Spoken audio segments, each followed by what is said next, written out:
Smart Omnia silicone mould tips for baking. Silicone moulds are very useful in an Omnia oven.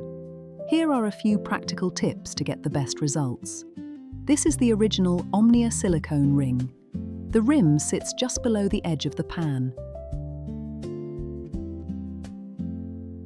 Sometimes I like to bake soft bread rolls.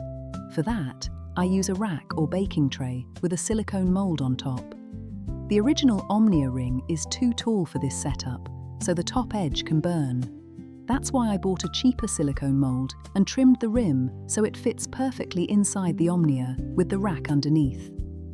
I let the rolls rise in the mould and place a small silicone cup filled with water in the center to create steam while baking.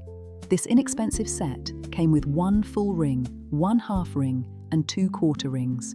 I trimmed the rims of these as well. They're perfect for baking different things at the same time, like these homemade granola. These are my silicone muffin cups.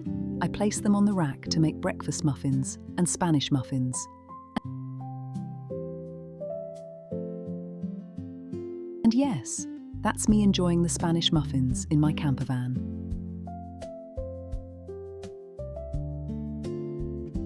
These small moulds are perfect for baking snack bars. Just like in a conventional oven, I place them on a rack or baking tray. You'll notice that the moulds touching the aluminium pan develop some burnt spots underneath. I wanted to fit as many energy bars as possible into the Omnia. Next time, I'd make 2 batches instead, giving each mould a little more space.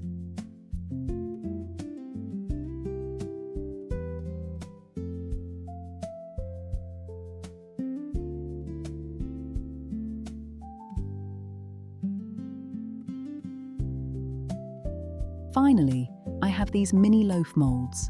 Instead of cakes, I baked mini white bread loaves. They came out beautifully crisp. And one last tip, I never grease my silicone moulds. Enjoy your Omnia.